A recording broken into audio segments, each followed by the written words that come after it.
Uribe, quando a gente fala assim, inserir um mandado de prisão falso contra Alexandre de Moraes, o que a gente pode interpretar disso, assim, para prender falsamente? O que seria isso? É preciso entender quem é Walter Delgatti. Inicialmente, Walter Delgatti, inclusive, a história dele é uma história de cinema. O José Padilha, diretor de Tropa de Elite, já até pensou em fazer um documentário a respeito da Vaza Jato sobre a história de Walter Delgatti.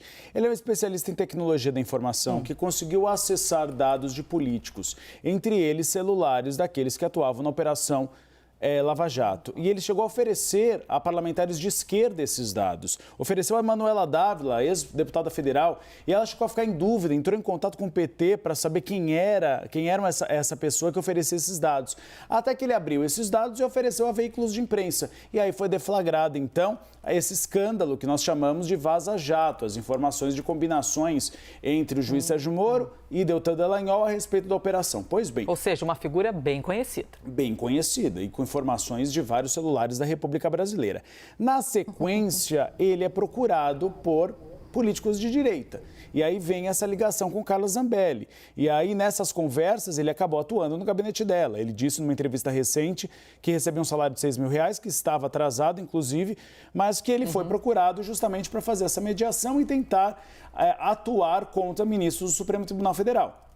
E aí veio esse episódio que foi a inclusão falsa de ordens de soltura de envolvidos em operações relacionadas a críticas, ou pelo menos a ataque às instituições democráticas, e também essa ação contra Alexandre de Moraes. Como a Basília Rodrigues trouxe, ele chegou a ser preso e aí ele foi liberado pela Justiça do Distrito Federal porque não cumpriu algumas medidas cautelares e não deu informações verdadeiras. Então ele estava cumprindo essas medidas cautelares solto e hoje foi preso novamente. Eu e a Larissa Rodrigues confirmamos que a Polícia Federal já cumpriu esse mandado. O que é importante a gente ressaltar, numa dessas prisões, ele chegou, segundo fontes da Polícia Federal, a dizer que queria fazer uma delação premiada.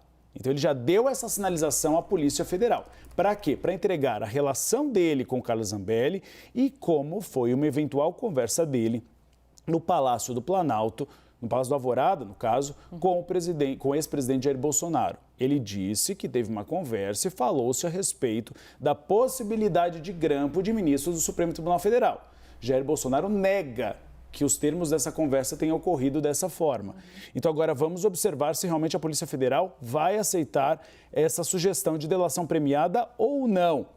Como disse o Rafael Colom mais cedo, ele é um boca-rota, ele fala bastante, ele dá entrevistas toda hora, ele dá alguns detalhes que depois algumas outras fontes dizem que não. Eu dou um exemplo de Valdemar Costa Neto, que a Basília Rodrigues bem trouxe. O Valdemar Costa Neto disse recentemente que Carla Zambelli chegou a levar Delgatti ao seu encontro na sede nacional do PL. E aí ele falou, eu posso entrar no celular de qualquer um da República. Eu quero ser contratado pelo PL. E aí Valdemar Costa Neto disse que Carla Zambelli estava atrás dizendo, não contrata. E aí acabou não contratando. Mas ele se ofereceu bastante a esses nomes de direita. Resta saber se a palavra dele realmente é crível ou não a partir de agora.